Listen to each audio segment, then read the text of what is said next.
আমি আছি একটা মলের মধ্যে, বেশ বড় সড়ো একটা মল, যেখানে সব ধরনের জিনিসই পাওয়া যায়। আর এখানে আমাদের বাংলাদেশিদের অবস্থান খুবই কম, বেশিরভাগই এদেশের মানুষ। মোটামুটি জঞ্জাট এতটা নাই। বিশেষ করে এখানে শাক সবজির মধ্যে যেগুলো দেখতেছি এগুলো ফ্রেশ, একদম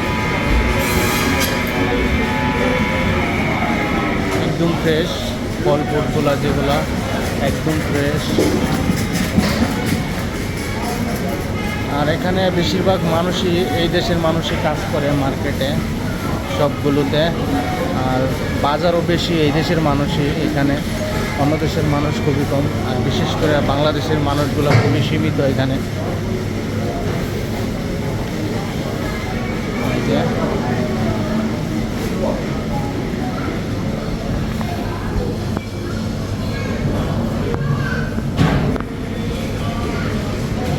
এখানে গরুর গোস্ত, আর বিশেষ করে এখানে গরুর গোস্ত কিনতে গেলে খুবই হিসাব কিতাব করে কিনতে হয়, কারণ এখানে হালাল গোস্ত খুবই কম।